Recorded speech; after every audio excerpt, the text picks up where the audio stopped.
The Departed 2006 let us know the heard and unheard stories of this film and some special incidents during the shooting. Leonardo DiCaprio described his character as having constant, 24-hour panic attacks. Leonardo DiCaprio called his one-on-one scene with Jack Nicholson one of the most memorable moments of my life. Martin Scorsese actually wanted Al Pacino for the role of Costello, as he had never worked with Pacino before, but he turned it down. Jack Nicholson was Scorsese's second choice. Pacino later appeared in Scorsese's The Irishman, 2019. Vera Farmiga met with a real psychiatrist from the LAPD to prepare for her role. The psychiatrist read the script and told Farmiga that Madeleine did almost everything wrong. Mark Wahlberg easily reverted to his original accent. Martin Scorsese joked that it was so thick that they would need subtitles. Nearly half of the $90 million budget was spent on actors' salaries. When the film won the Oscar for Best Picture, Martin Scorsese said he was surprised the film won. Scorsese said that because the film is such a tough, dirty and violent film, he never thought about awards while filming it. According to Ray Winstone, he and Jack Nicholson were unable to get along during filming. Originally, Jack Nicholson turned down the role in the film, but after meeting with Martin Scorsese, William Monahan, and Leonardo DiCaprio, he was eventually convinced to play the role of Frank Costello. His main reason for joining the production was that he had done some comedies before, and wanted to play a villain again, and he considered the character of Costello to be the ultimate embodiment of evil. When Frank, Jack Nicholson, walks in with the fairy children, the yacht seen in the background is the same yacht owned by Jordan Belfort, Leonardo DiCaprio, in The Wolf of Wall Street, 2013. Martin Scorsese did not realize it was a remake of the Hong Kong film until he agreed to direct it. The first foreign film remake to win the Academy Award for Best Picture. The second film is Coda, 2021. When receiving the top award from the Directors Guild of America for the film, Martin Scorsese said, "This is the first film I've written on a script." Martin Scorsese deliberately did not watch Infernal Affairs, 2002, on which the film was based, until after he had completed the film. After Jack Nicholson joined the cast, his character was rewritten to give him a larger role. Martin Scorsese wanted to shoot the film in Boston, where the story is set. Much of the film was shot in New York, partly because of concerns about production and setting politics, partly because of New York's 15% filmmaking tax credit. They shot for 3 weeks in June and 3 more weeks in August in Boston. Following the success of this film, Massachusetts created a 25% tax credit for film productions.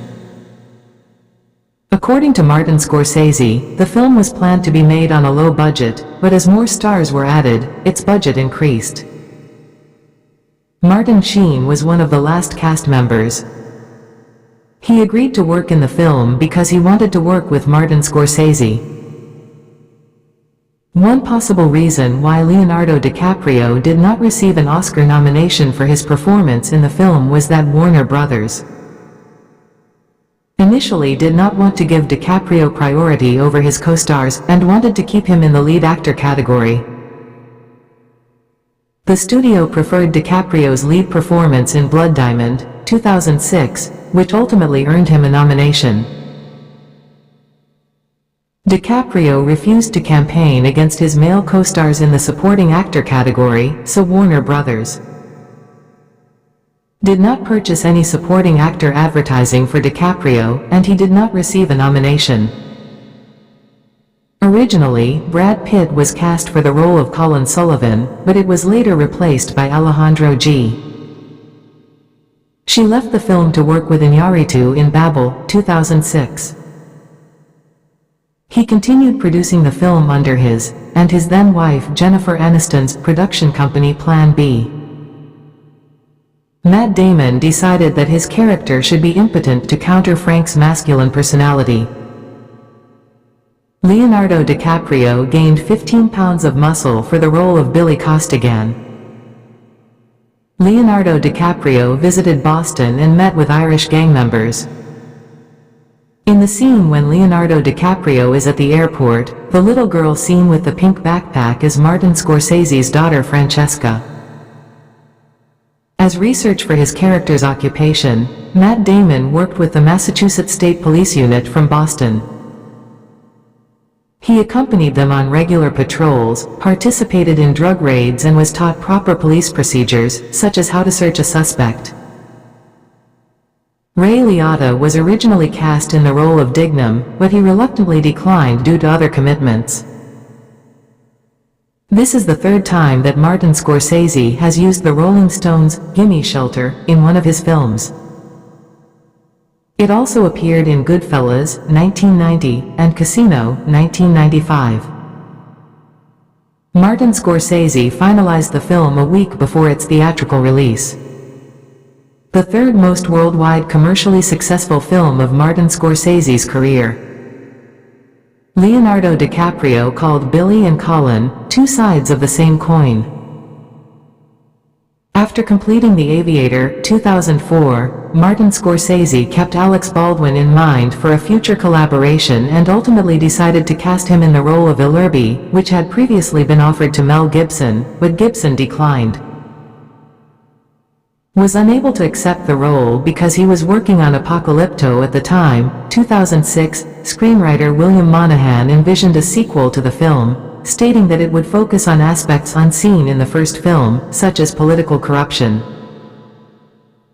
Monahan had watched sequels to the original film on which the film was based, but felt that a potential sequel would go in a different direction from that set by that film. Mark Wahlberg also hinted that Dignam would have been the lead character in the film. To date, plans for a sequel have not materialized. Martin Scorsese joked that he felt more comfortable on set with gangsters than with police. "I was worried there were police all around me and they would catch me." Colin Sullivan's apartment does not exist. The scene at the Massachusetts State House was an effects shot taken from the roof of Suffolk University, which is the law school where Sullivan says he is taking night classes.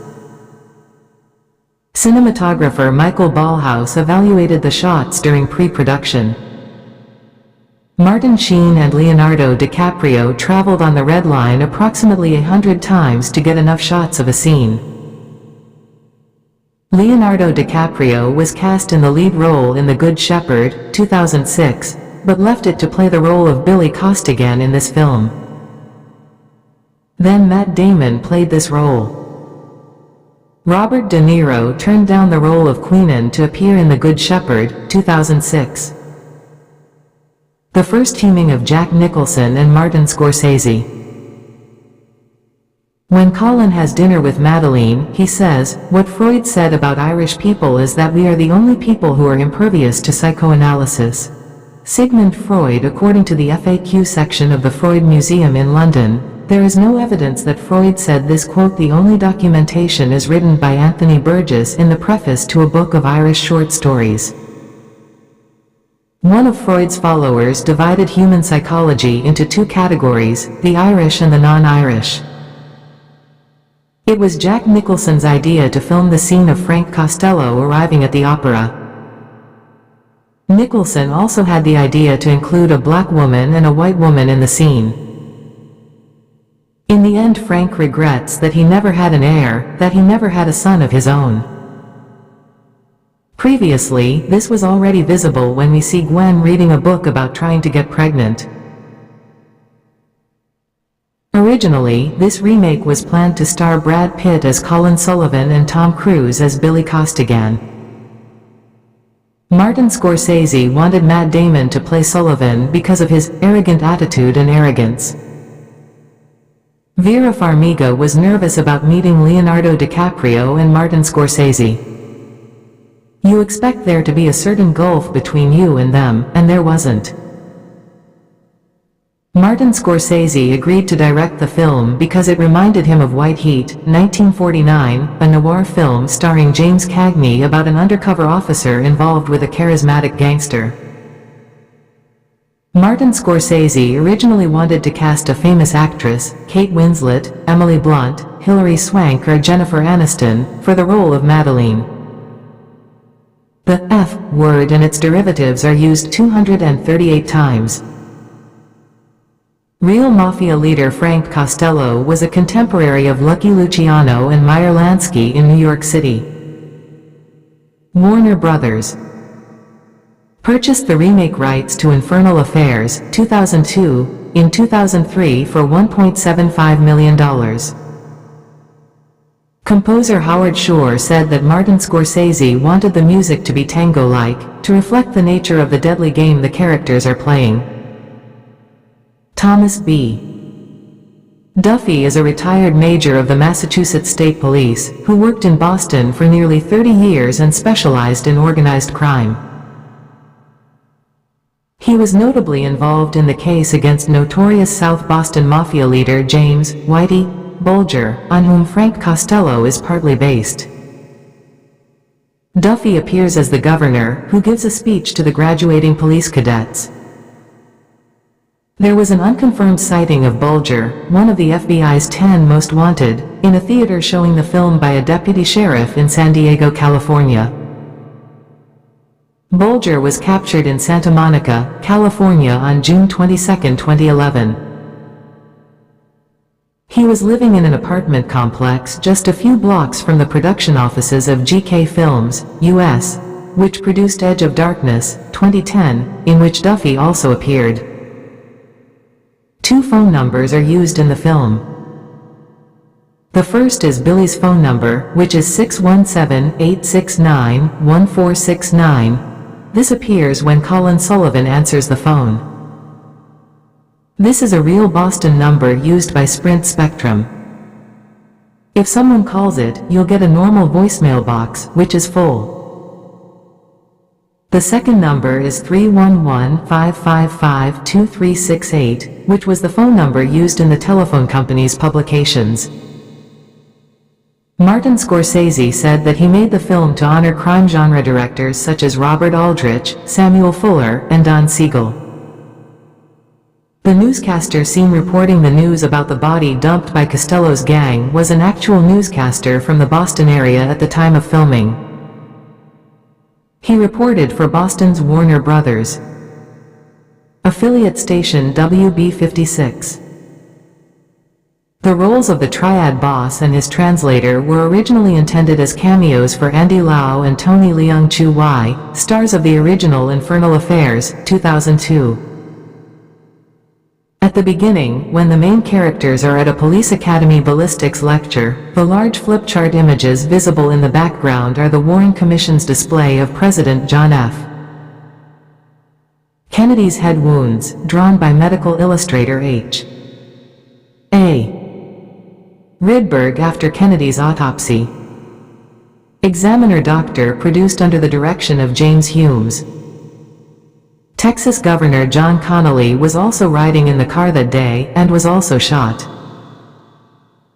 John Connally is also the name of the FBI agent who recruited Whitey Bulger as an informant, and ultimately protected him from investigation or prosecution for many years. Yes, friends, how did you like this video of ours? If you liked the video, then subscribe to our channel, like the video, join us, support us, see you again with a similar video. Till then, take care of yourself. Goodbye, thank you. You.